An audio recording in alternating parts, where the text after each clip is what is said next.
Hello and welcome, those who are early. Lovely to be here, lovely to see you on what is an arguably spring day again in Pittsburgh. A little on the chilly side, but at least it isn't snowing. Marlene, yes, you made it. Greetings.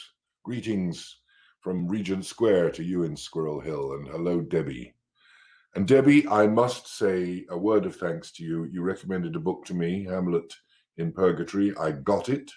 I started reading it today, and I think it is terrific. It's a fascinating book. So thank you for that recommendation. As I say to everybody, if you've got things you'd like me to talk about or like me to read or improve my knowledge, because it is limited, do feel free to let me know. But that was a really great one, Debbie. Thank you very much for that.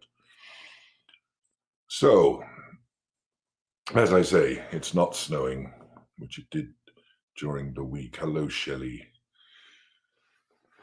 And hello, David. Sunny Stratford on the Bard's birthday. Yes. What a great place to be on such a day, especially now that it's sunny, because Stratford is lovely when it's sunny. We are, of course, referring to the original Stratford, not the one in Canada. Do you know the mystery of the bad quarto, which a theatre company performs a bad quarto version of Hamlet? No, I don't know it, but that looks interesting as well. The bad quarto is a very interesting document, and some of the text within it is very dubious. Some of it's very funny. James, hello. Grace, a lovely evening in Dublin. Yes, thank you. The Hamlet series seems to have gone down incredibly well. And so we're really pleased with that. We got a tremendous response. And sort of today's time, thank you, Debbie. Thank you. Today's program is basically, actually comes out of what we were talking about with regard to Hamlet. You might call it a coda to the Hamlet experience. We're going to move away from Shakespeare for the next 2 or 3 weeks. We'll keep coming back to Shakespeare because one always should. Yes, do send your questions. If you can't get them into the chat in time, you can always send an email. I do respond to emails, and we're always delighted to hear from you. I'll have a word about that later on. Yes, please send us a donation. Every donation, I keep saying it, every donation, no matter how small, it all adds up and it all counts. And as we're moving forward to returning to the stage in the autumn, in the fall, depending on which part of the world you're in, every donation counts, because we need to build up our coffers in order to come back to you in a live format for those of you who are in Pittsburgh, or even who feel like traveling to Pittsburgh to see us, and why wouldn't you? So, Judy and Al, hello from Oakland. And Dennis, welcome back. Always a loyal one. You okay? Nice. It seems to be very nice everywhere. It's nice in Holland. It's nice in Pittsburgh. Hello, Linda. Maybe the weather is turning now, finally, with an eye towards summer. Personally, I always think spring starts in May. They talk about it as the spring equinox and various other dates, but nah, 1st of May. That's when spring actually starts. I think we're supposed to have something like 82 degrees Fahrenheit on Tuesday, which would be wonderful. That'll get the plants going. Gotta break out your shorts. Yeah. So anyway, that was the other thing. Apart from your donations, which we eagerly anticipate. I know a lot of you do catch up with this on our YouTube channel, and our YouTube channel now has everything we've ever broadcast. But it's really important that you subscribe to that channel. And it's important that for us, that you ask your friends to subscribe as well, because the more people who subscribe, as many of you will know, the more of you who subscribe to a YouTube channel, the better our ratings are. And that's important.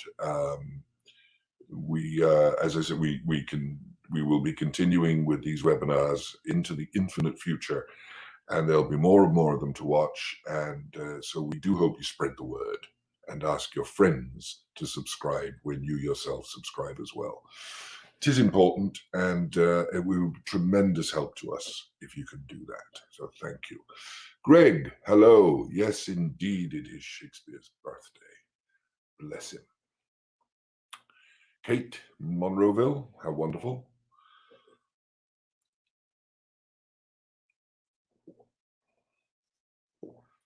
There's a pig on my mug, which is looking rather sloppy at the moment because I've had a lot of coffee. There's a story about the pig. I'll tell you one day.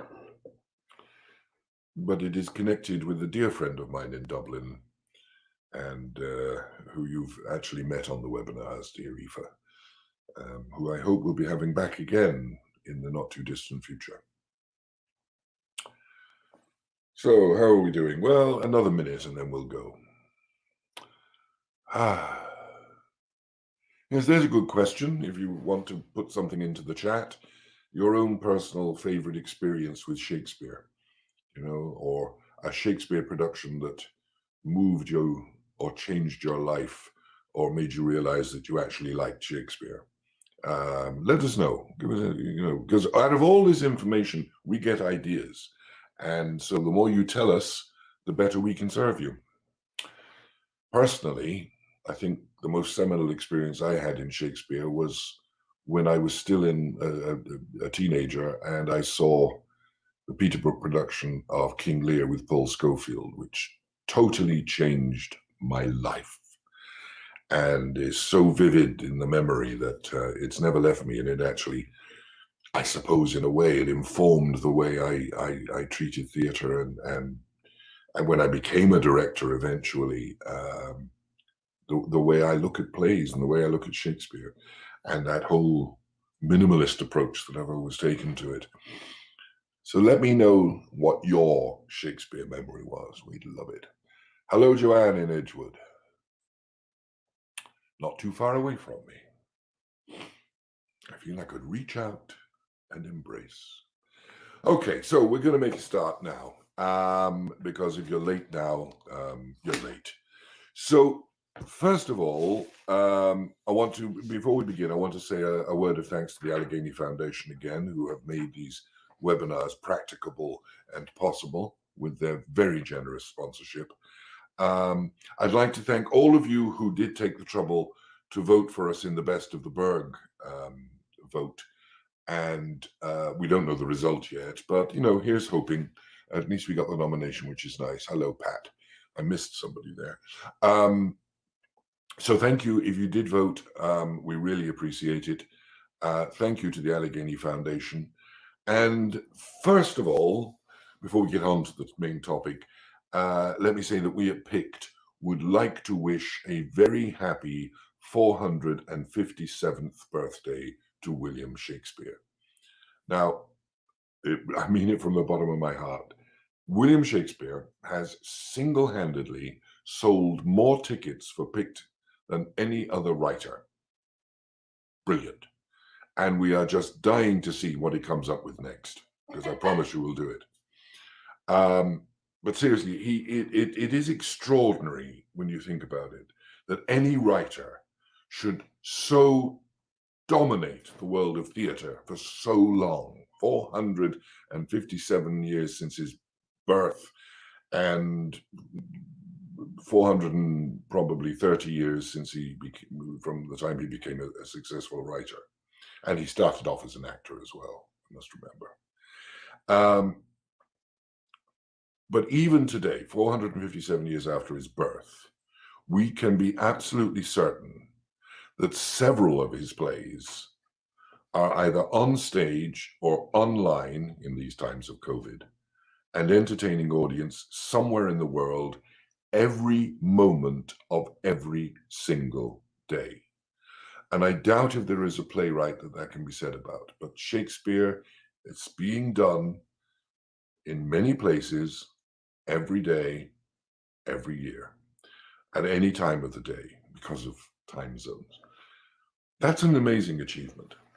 His plays, and I think I've made this point several times, they are, as it were, a theatrical record and commentary on human nature. They are not merely dramas.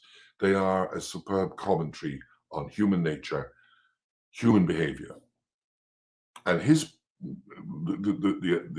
important point about that is that human nature is a constant. People are people and have been ever since people started being people. I always say there are only two things that ever change: fashion and technology. And fashion comes round, so really it's only technology. But because of that fact, in terms of human nature and his phenomenal achievement as a writer, his plays speak to us today with just the same veracity as they did 400 years ago. And they will probably be doing the same thing 400 years from today. Anyway, my little tribute to Shakespeare on his 457th birthday. And he's looking great on it, as you can see in the photograph we sent out.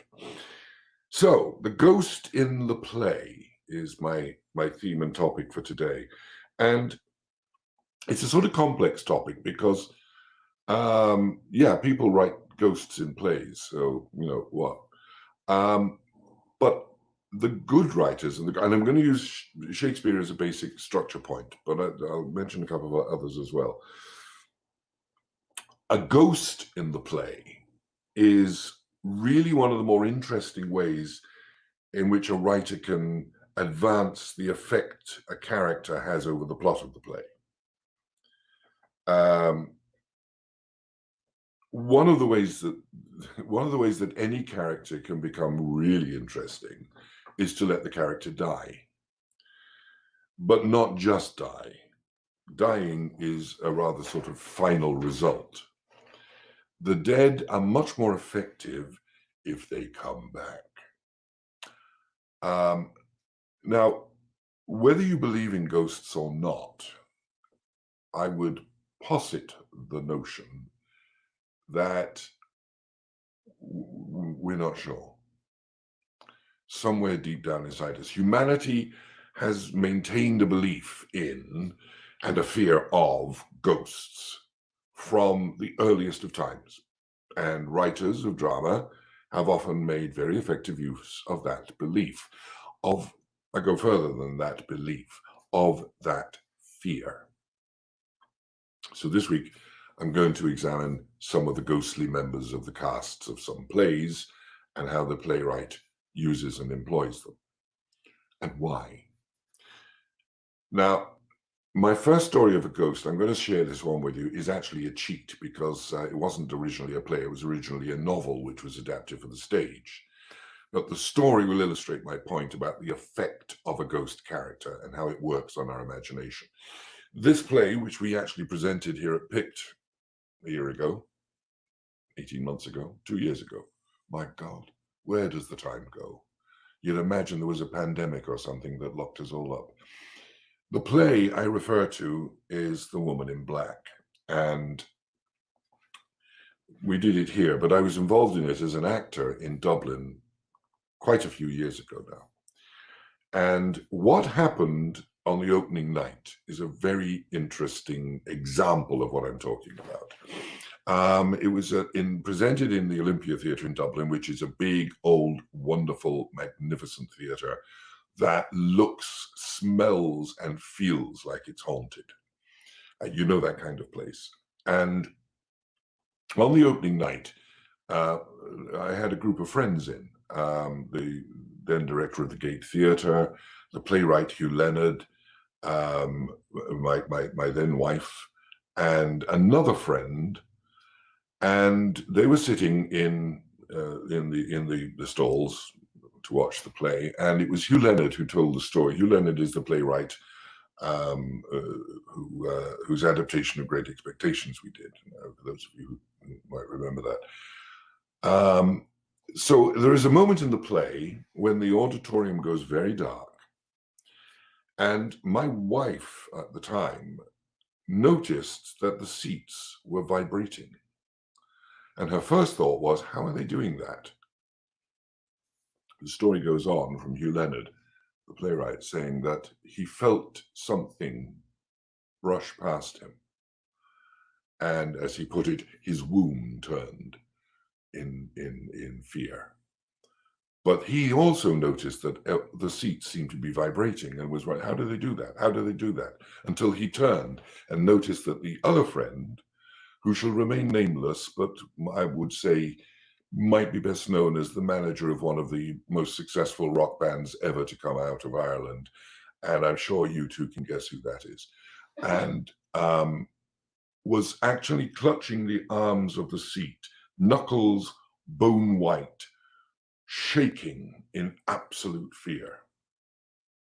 Now, it's a true story, but what it demonstrates is that no matter how clever we are, no matter how intelligent we are, no matter how bright, no matter how sophisticated we are, somewhere deep down inside us, there is a dread of the unknown. And one of the unknowns that we dread most is not merely death, but what might happen after. And in a way, in a sense, by the way, my eldest son reminded me that he was there on another performance. He was quite young at the time and was so terrified that he and his friend who was with him, literally on their hands and knees, crawled to the back of the theatre and went and hid in the bar. But with fear of this dread. And all it was two actors on a stage acting and the possibility of a vision. That's all. But it is the playing upon the fear that makes the theatre, the piece of theatre work, on our dread of the ghost in the play. So, why do ghosts work? Why are they used and why do they work? I mean, you can have, as we did in Dublin, an old and allegedly haunted theatre, but when we did it in Pittsburgh, we did it in the Mr. Rogers studio, and it still had that effect on people. What are we afraid of? What causes this fear to fester? Darkness. We are all afraid, or at least affected by the dark. It's a very primal fear. From the time when the original hunter-gatherers gathered in cages and discovered fire and gathered around it for safety, that the fire, the scent, light gave them safety. Darkness was a thing to fear. Because when it's dark, you don't know what's out there. When it's dark also, the other senses are overtly alert. Suddenly you take away the ability to see something, so you hear noises louder, more acutely. Your sense of smell and touch becomes exaggerated. If something brushes past you in the daytime, you don't notice it. If it is pitch black dark and something brushes past you, suddenly you're afraid. Darkness produces hypersensitivity. And writers, and dare I say actors, love that because it's something we can play on. It's a thing that we can make work. We can give you an altered state in your imagination with darkness and with suggestion. What is a ghost? A ghost is a harbinger, very often. A ghost is a guilt carrier, very often. A ghost is a reminder of the one thing that we all come to and all dread: death. So to the writer, a ghost, in a way, is one of the best messengers that you can possibly put into a play. One of the best carriers of information. Because it is an entity that cannot be questioned. Somebody who is alive may have motives, may have multiple motives, but somebody who is dead can have only one motive, which is to deliver information or to scare the hell out of you. But usually a writer will not waste that. A writer will use the deadness, the ghostness of a character to turn it into a messenger of truth. In that sense, a ghost can be the closest thing imaginable to a truth bringer. A ghost has nothing to lose. A ghost has nothing to gain. A ghost cannot be threatened or indeed killed. A ghost is invincible. So any ghost in any play has a distinct advantage over those who are living. And that can also be comedic, but I'll come to that later. A ghost is the teller of tales that can chill the blood. Because a ghost speaks out of our darkest fears, it shows us a glimpse into what might be our own fate. A ghost can curse, a ghost can bless. Now, in the last 4 weeks, we looked over Hamlet and various aspects of Hamlet in his words, as Hamlet explained himself and saw himself, and to a degree how others saw him. But we were demonstrating Hamlet through the effect he had upon himself and upon others. Just for a moment, let's look at another character in that play, which is, of course, the ghost of Hamlet's father. This ghost, as I mentioned during the series, this ghost we must or should, I believe, take as real, simply because Shakespeare does the very clever thing of making sure that other people see the ghost before Hamlet does. It can't simply be a figment of Hamlet's imagination because the ghost was seen by others. What's the ghost's purpose? How does the writer use this ghost? And with being Shakespeare, he doesn't waste any opportunity. The first thing that the ghost does is to strike fear. Because when, excuse me, when you are in a state of fear, as I said before, in the dark, all the other senses become alert. Your sense of hearing becomes alert. Your sense of touch becomes alert.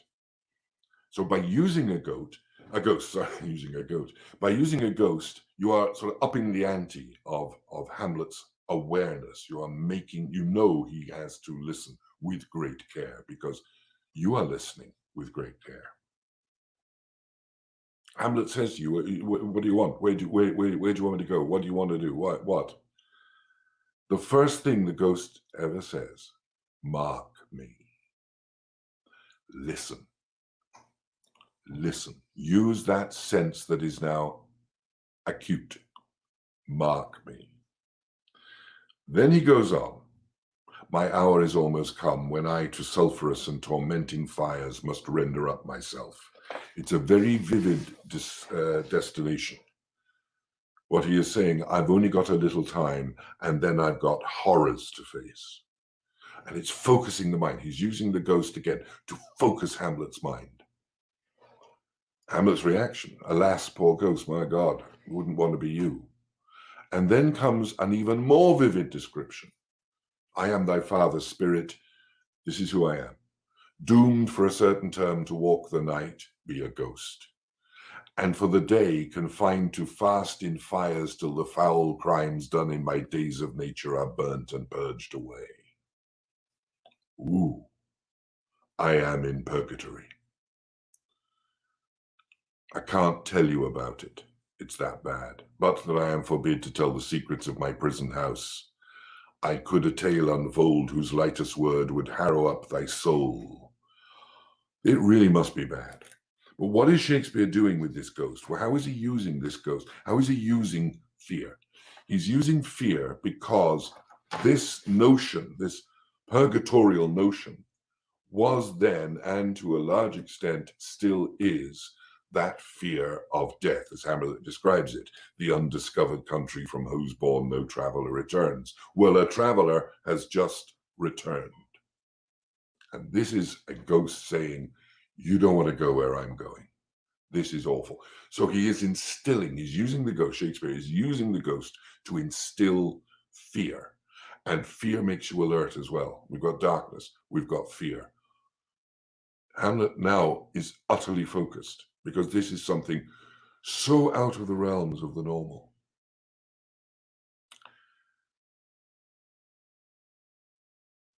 The ghost goes on, if ever thou didst thy dear father love, and Hamlet's instant response, oh God, guilt. If you loved me, oh God, straight away. So here's Shakespeare piling on fear, and fear coming from something that cannot be pushed away, cannot be walked away from, cannot be dismissed, cannot be killed. You have no possibility other than to listen to this creature of the night. And then the ghost comes straight to the point. Revenge. If you love your father, revenge his foul and most unnatural murder.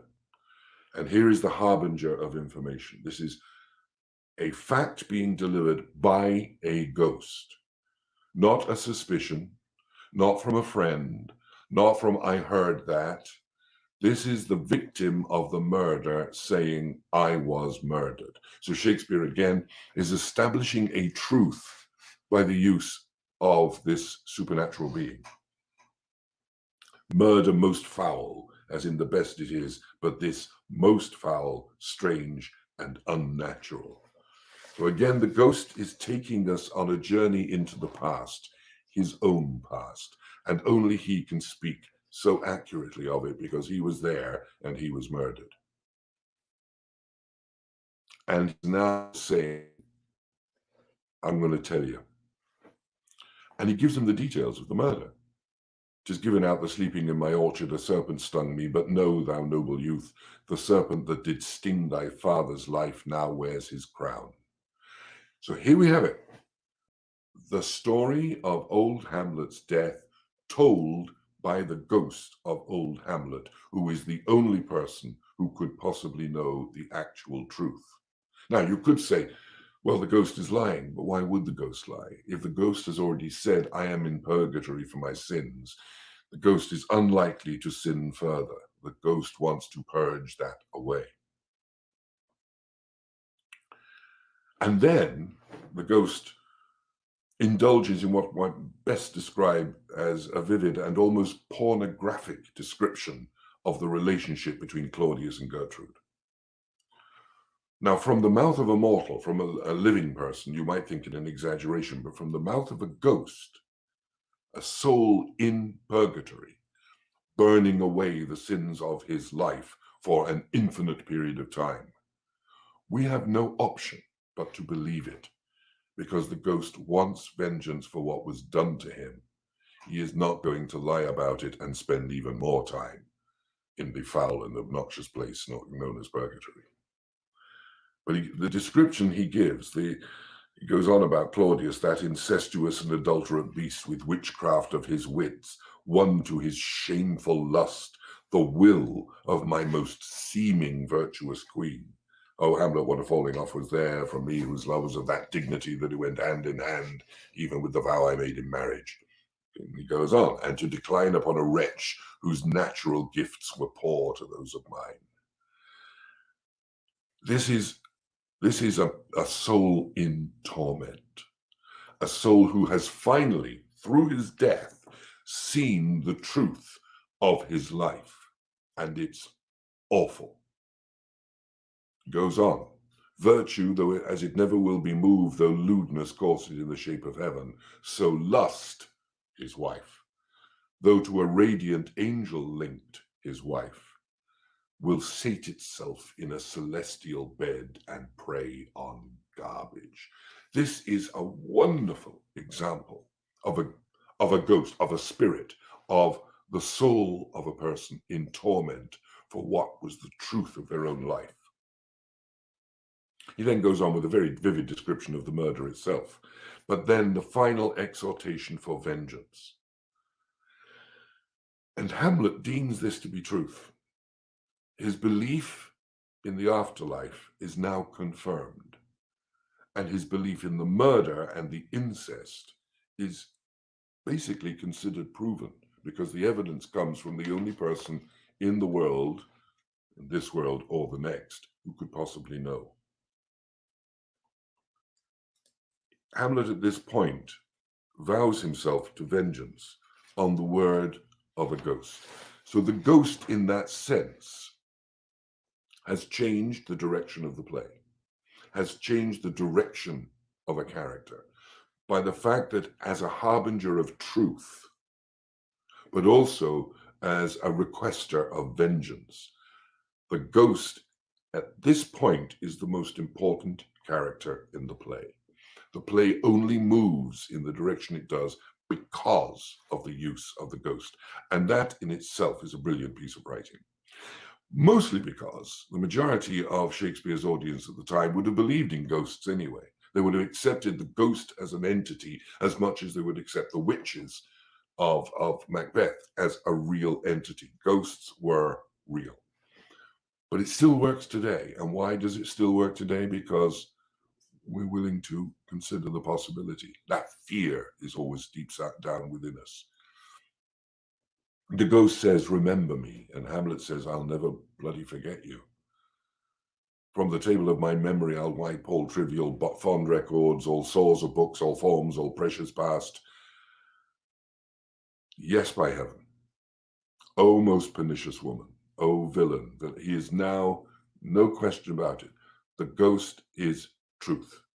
And for Hamlet, that means Claudius is a villain, his mother is pernicious.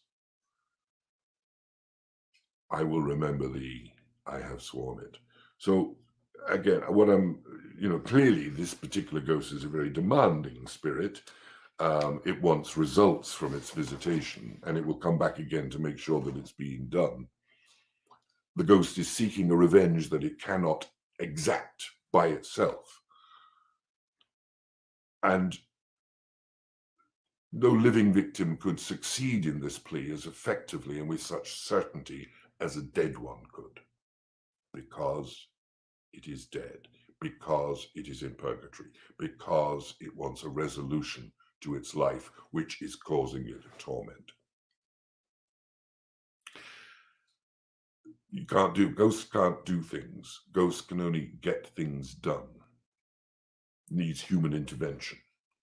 And it gets it by absolutely terrifying young Hamlet into submission.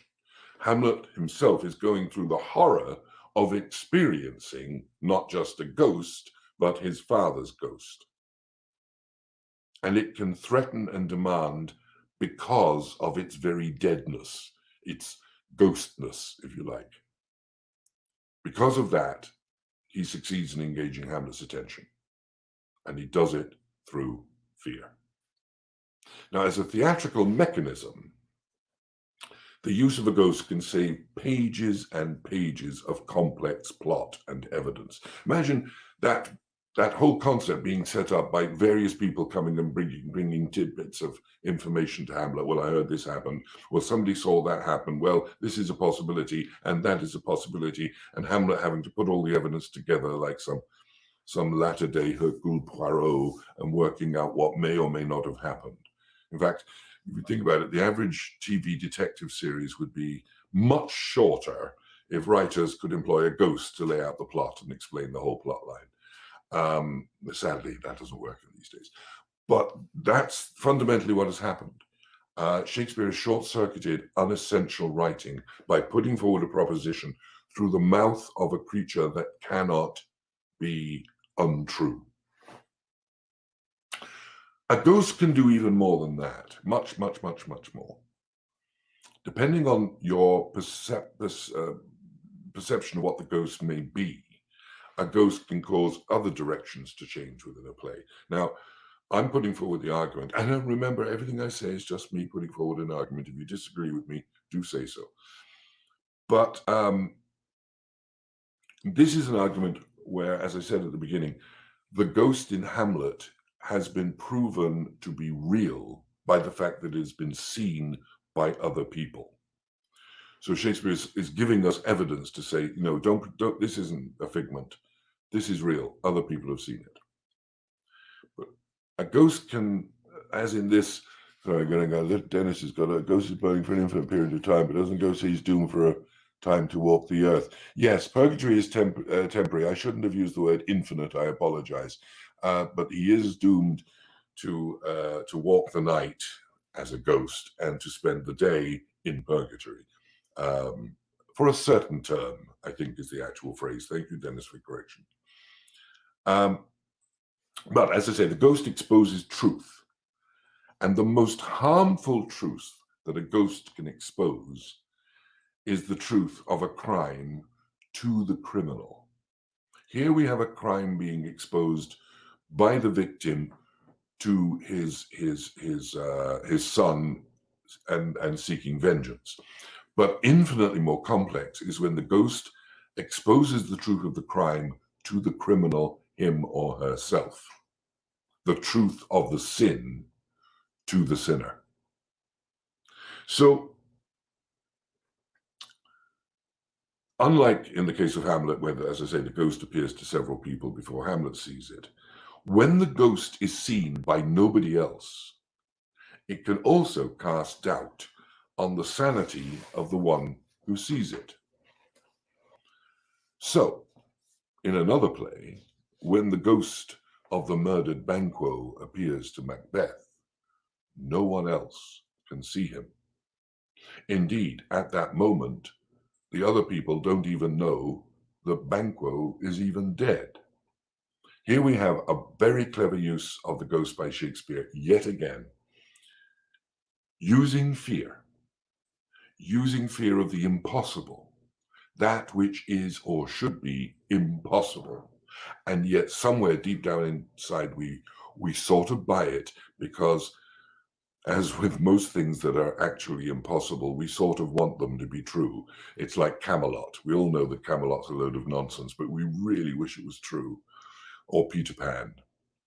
Our desire for something to be true is very primal. It's a deep-rooted instinct. And so when we can come across something like Banquo's Ghost, we are fascinated by it because of its context. Only Macbeth knows, apart from the two murderers, only Macbeth knows that Banquo is dead. Only Macbeth sees the ghost of Banquo, and only Macbeth reacts to it, which we must assume is part of the ghost's intention. If the ghost's intention was otherwise, it would appear to everybody, but it doesn't. It only appears to Macbeth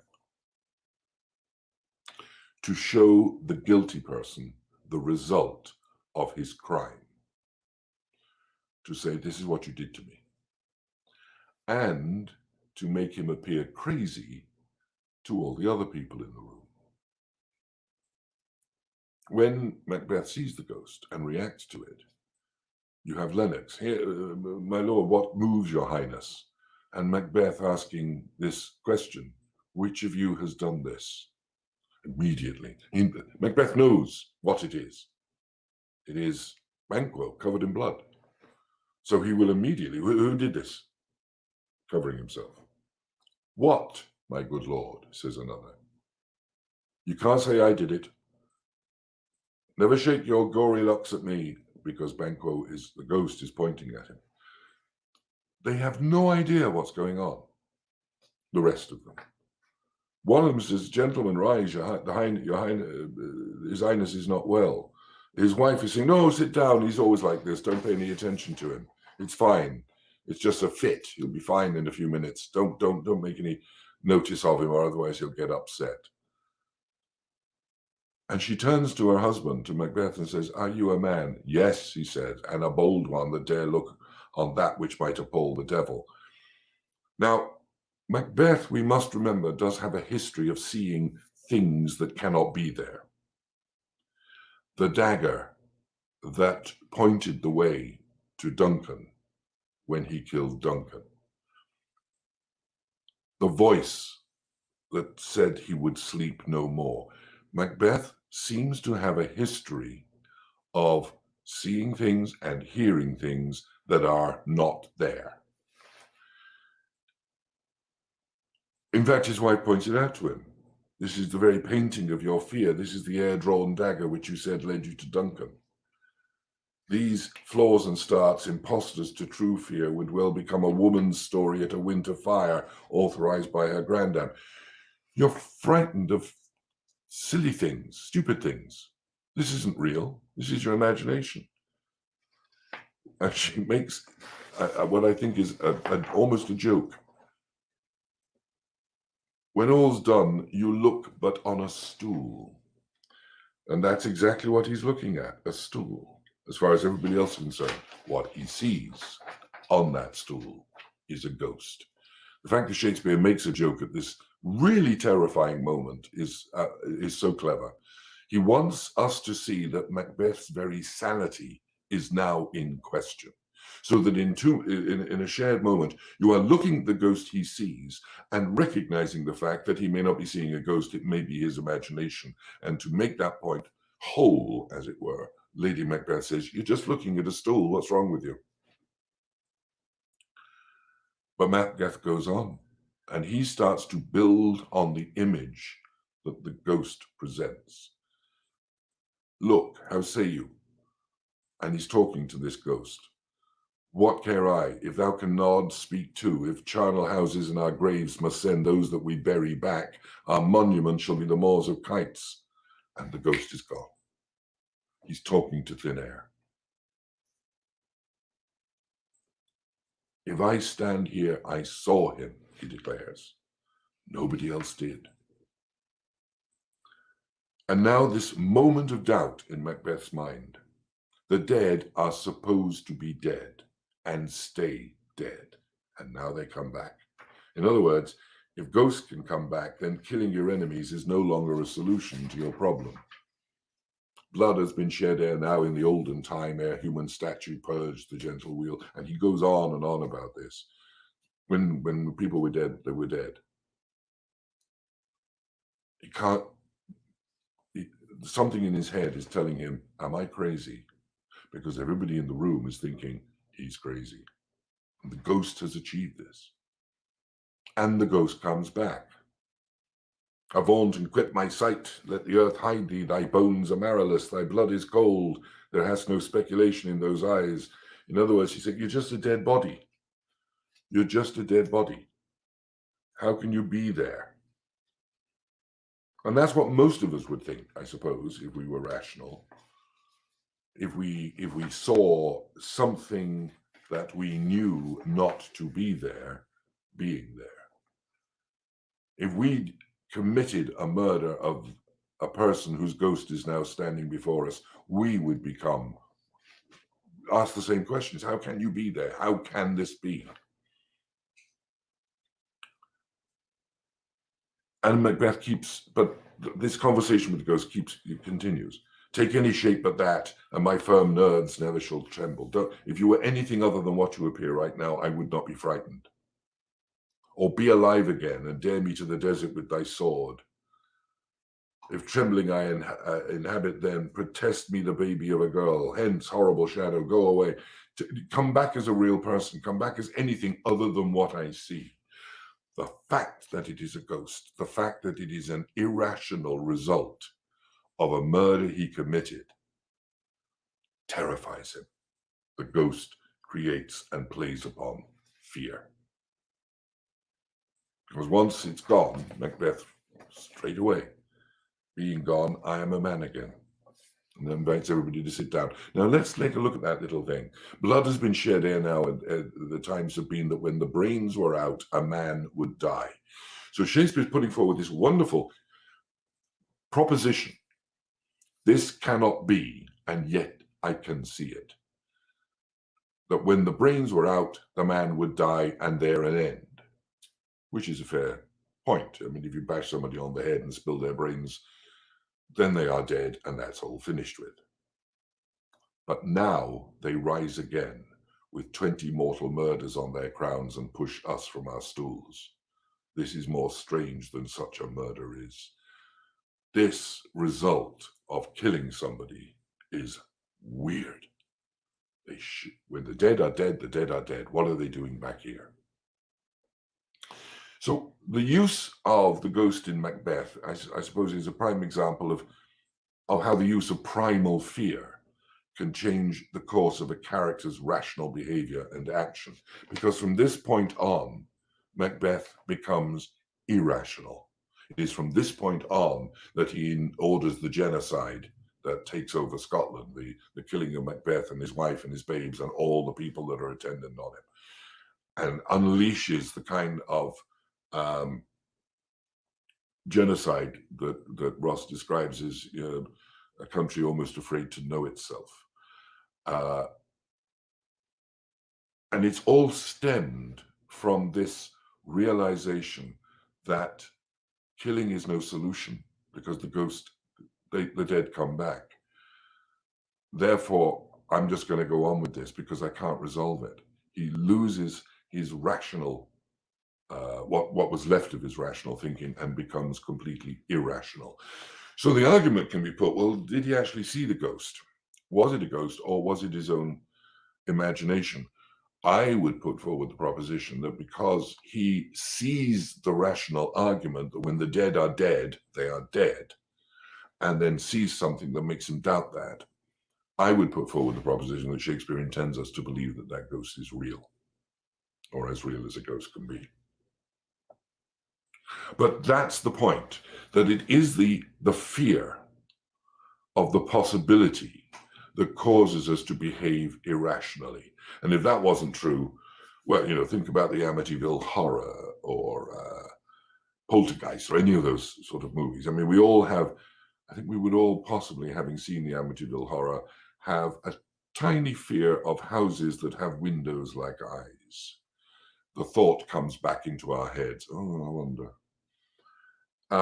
Hamlet did not believe in the supernatural, and yet he is converted by seeing the ghost. Macbeth did believe in the supernatural intervention, and he's driven demented by the fear of it. In a sense, the dagger, is this a dagger that I see before me? The voices that he hears, Macbeth shall sleep no more, have prepared him for a possibility that the ghost finally hammers as the, dare I say, final nail in the coffin. But once the ghost has appeared, all of Macbeth's primal fears come to the surface, and he loses it. And on my argument, a ghost is a part of our primal behavior and our primal fears. And I keep using that word primal, our basic, the kind of genetic inheritance we have all the way back to the hunter-gatherers in the cave, gathering around the fire. Our fear of the dark, our fear of something out there that we cannot control, something that is unique and complex and beyond any rational description. You cannot rationalize a ghost. Sometimes, and I mentioned earlier that a ghost can be a harbinger, and Shakespeare does this again. The harbinger of doubt. If you look at the play Julius Caesar, you have a very simple historical proposition, and the play is quite close to history. Interestingly, I think I'm right in saying it was the play that was written immediately after Hamlet. And there are a lot of Julius Caesar references in the play Hamlet, so it must have been in his mind when he was writing Hamlet. But anyway, you look at Julius Caesar, it's based on a very well-known piece of history. Julius Caesar was attempting to take over single-handedly the governance of Rome.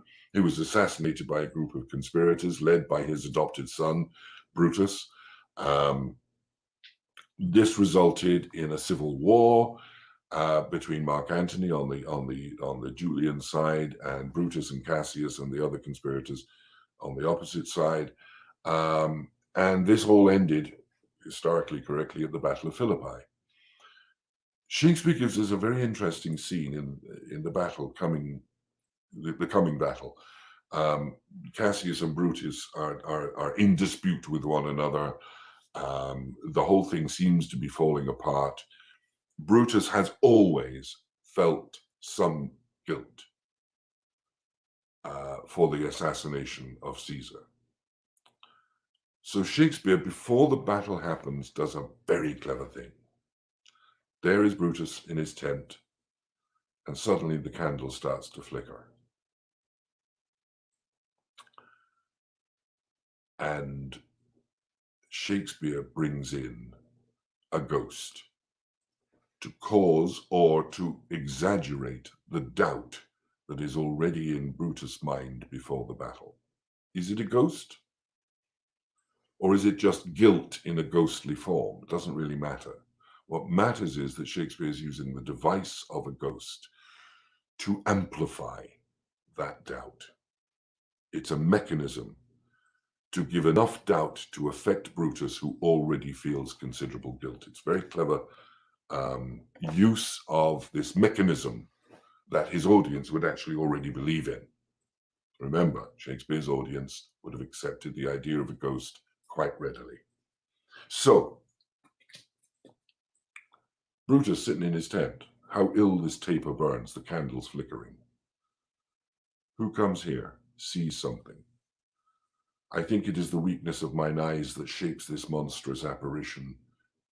It comes upon me. Maybe I'm seeing things. I'm seeing things. Yeah, I'm seeing things. Rationalizing. Art thou anything? Art thou some god, some angel, or some devil that makes my blood run cold and my hair to stare? Speak to me, what art thou? This is almost exactly the same question that Hamlet asks of his ghost. Angel or devil? The ghost replies, thy evil spirit, Brutus. Interesting response. Thy evil spirit, Brutus. Because what Shakespeare wants us to do is dwell on Brutus' guilt. Why are you here? Why comest thou? The ghost, to tell thee, thou shalt see me at Philippi, which is where the battle is going to take place. Brutus, well, then I shall see thee again. Aye, at Philippi. Why, I will see thee at Philippi then. Ghost vanishes. Now I've taken heart, thou vanishest. Ill spirit, I would hold more talk with thee. Now it's interesting. Here is a case where the visitation has literally left the visited almost speechless. Just the sight of the ghost. Because this conversation between the two of them is totally innocuous. Why are you here? To tell you you're going to see me at Philippi on the battlefield. So I will see you again. Yes, at Philippi. So I'll see you at Philippi then. Yeah, and gone. Brutus can't even make sense of it. He can't make words from it. And he even doubts its veracity. He does not know what it is. But he then, once the spirit is gone, once the ghost has gone, I would hold more talk with thee. When the opportunity has passed, he suddenly realizes he has a lot to say to this ghost. But the ghost's purpose is not to have conversation with him.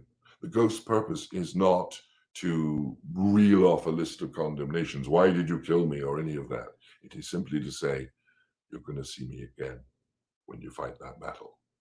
It is to put fear, doubt into the mind of its victim, Brutus.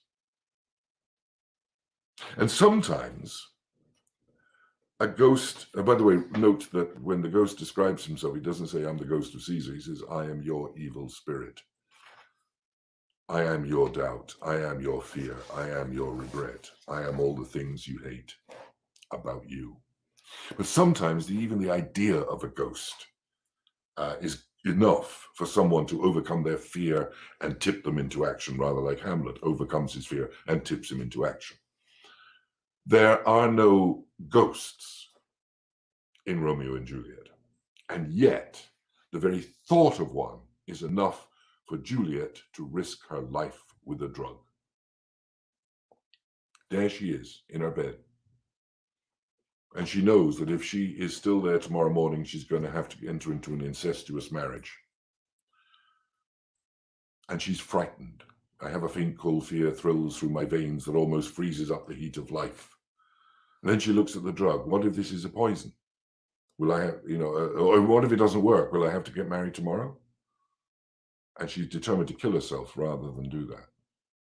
What if it's a drug that is subtly, the friar has ministered to have me dead? What if he's trying to poison me? I fear it is. So she's got these dreads, these fears beginning to build in her mind.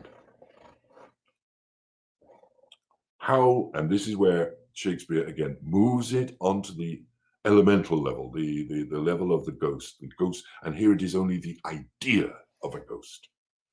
What if I wake before the time that Romeo come? There's a point. Shall I not then be stifled in the void, in the vault, to whose foul mouth no wholesome air breathes in, and there die strangled ere my Romeo come? What happens if I die? It's the fear of premature burial. That's one that still exists today. The number of people who, when they die, ask for their veins to be opened so that if they are buried, they're not going to wake up inside the coffin. It's a primal fear, and so many of us, we all have it, but so many people still have it, this fear of the undiscovered country. Then he takes it another level. Or if I live, is it not very like the horrible conceit of death, the idea of death and night, darkness, together with the terror of the place, where for this many hundred years the bones of all my buried ancestors are packed. And here it comes, where bloody Tybalt, yet but green in earth, lies festering in his shroud, where, as they say, at some hours of the night spirits resort. Is it not like that I, so early waking, what with loathsome smells and shrieks like man torn to the earth? Now remember I said earlier, all your in the darkness of the tomb, your other senses become infinitely more precise and pointed and active. So when she talks about the loathsome smells, the shrieks like mandrakes torn out of the earth that living mortals hearing them run mad, she knows that in that darkness, because she has this incredibly vivid imagination, she knows she's going to be terrified. That living mortals hearing them run mad, or if I wake, shall I not be distraught, environed with these hideous fears, living with these fears? I would pluck the mangled Tybalt from his shroud, and in this rage with some great kinsman's bone, as with a club, dash out my desperate brains. Maybe I'll go so crazy. And then the little moment of genius. Oh, look. Methinks I see my cousin's ghost seeking out Romeo, that did split his body upon a rapier's point. Stay, Tybalt, stay, Romeo, here's drink, I drink to thee. And what he's done here is he's used that same concept of the ghost. And it's not even a ghost, it is her imagination of a ghost. But in that little speech, it's not a little speech, big speech, he goes through all of those sort of categories of fear of the dark, fear of noises, fear of smells and touch, fear of the consequences of being alone, trapped in a grave. And then the ghost, not a real one, an imagined one, but enough to tip her over the edge into action and say, I don't care whether this is a poison or not, I'm going to drink it because I can't face that thought. A ghost is something, strangely enough, that we're all willing to accept. When we see it, when we hear it in the theatre, we accept it, no matter how skeptical we may be. Part of that wonderful willing suspension of disbelief, part of the wonderful theatrical paradox, the use of an impossible, or at least an improbable thing, to be the agent to tell an absolute truth. And that's the glory of theatre. That's the magic, the magic of writing, that it can make us accept the impossible to explain truth. The use of an incorruptible spirit to corrupt a mortal mind. That which we fear, in that sense, is that which we are most willing to accept.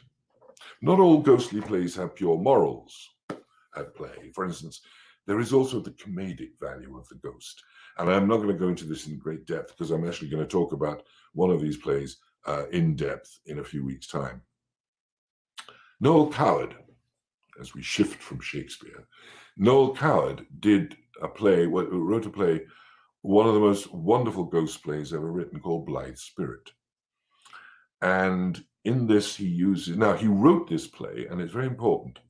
He wrote this play right in the middle of the Second World War, and he wrote it at a time when England, and London in particular, was suffering under the Blitz, where bombs were raining down every night, where you did not know if you would live or die, and you did not know if your family would live or die with the amount of, with the bombing raids, and those old enough will know exactly what I'm talking about. But the fear of death in the population at that time was absolute and constant. So what did Noel Coward write a play about? Death. And he made us laugh at it. He used a ghost as an object of comedy, which was, again, a genius piece of writing. You have this wonderful proposition of a man and his wife, and they're going to have a séance, and it's all going to be great fun, and the mad Madame Arcati arrives, and they have the séance, and she doesn't think she's got through, but in fact she has, because she has, or somebody has managed to bring back his dead wife. And then he is stuck in the house with his living wife and his dead wife, who wants to kill his living wife so that she can be alone with her living husband. She succeeds. So now he is stuck in the house, not only with his dead wife, but with his second dead wife as well. It is a comedy. It is divine. It is delightful. But it is, again, using the impossible to entertain us with that sort of, oh, if only it were true, thought in the back of our heads. It is so absurd. It is so crazy. But it is also a brilliant play on the topic of fearing death. Something that, whether you admit it or not, is a primal fear within every one of us. So taking that notion and turning it on its head and making us laugh at it, piece of genius. This notion of the dead wife, the dead body, all of that. I mean, there was the movie Death Becomes Her, I think it was, which basically works on the same proposition of Conor McPherson, the Irish writer, wrote a wonderful play called The Weir, which is simply a series of ghost stories. But the cleverness about it, each of them building on our skepticism, and by the end, leaving us with a distinct feeling of possibility. And that's clever writing. You start out as the audience feeling skeptical about this. They're just telling old ghost stories. By the end of that play, by the final story being told, you begin to think, could this be true? And it is, again, playing on that primal fear, which is what theatre is all about, playing on your primal instincts. You can find ghosts in Jacobean revenge tragedy. You'll find them in modern movies.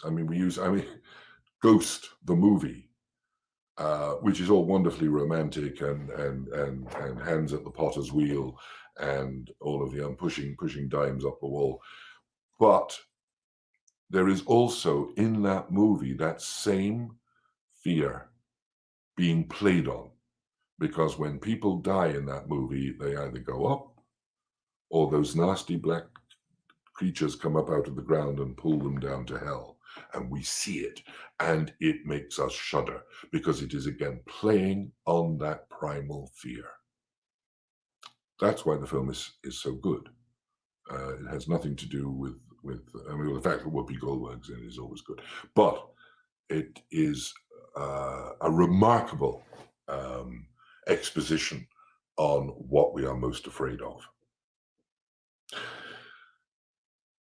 And that's why they succeed. And that's why the ghost as a mechanism is so successful in the writing of such plays. They prey on the final fears, on the primal fears.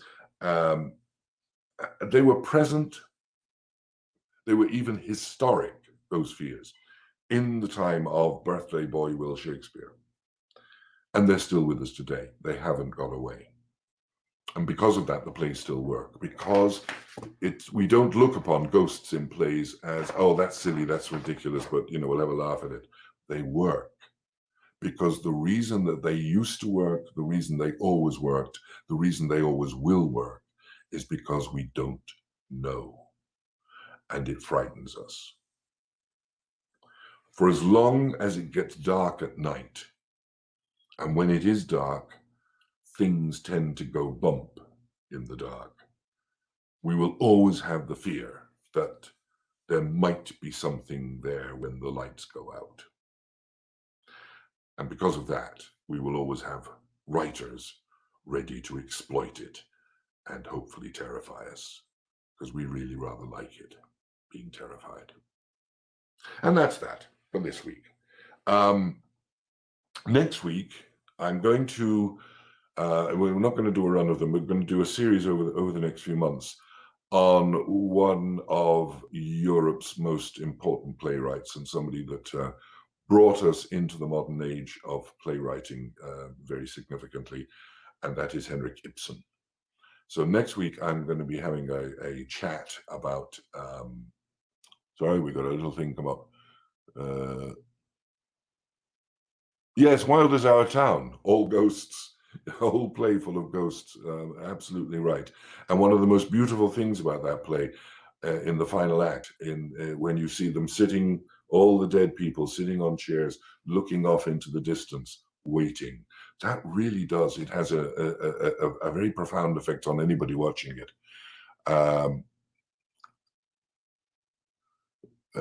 Yes, Greg, I'm not sure what you mean by that, but Lincoln's dream when he sees dead president in the White House. Ghosts inhabit all our lives. They may not be tangible, they may not be visible, but we have a sense of them in all of us. However, I'm not going to get into Jung now, Greg. Anyway, next week I'm going to start what will be an occasional series on the topic of Ibsen. So that will be for next week. Do let us know what you think. Yes, Lincoln at the Bardo deals with spirits and purgatory and death. It's a book. It's not a play yet, but it may be. It's a very good book, and I do recommend it. So as I say, do just a couple of things for us. Do actually subscribe to our YouTube channel. It really does help us if you actually do the subscription on it, which is free, I think. But just let them know it's subscribed. Do spread the word. Please tell your friends. Invite your friends to subscribe to the channel. Thank you again to the Allegheny Foundation. And for one other thing, when you're making your donation, do send us an email, because we've been doing this for a year now, and we'd like to know what you think. If you enjoy it, if you hate it, if you disagree, if you agree, if you have a more complex question, or if you just like to say, you know, I tune in every week because it really is, it's great for us to know what you're thinking, and everything you say to us informs us as to where to take it in the future. So that's that for this week. Thank you for being here. I hope I'll see you all again next Friday. And in the meantime, have a safe week from COVID. Bye.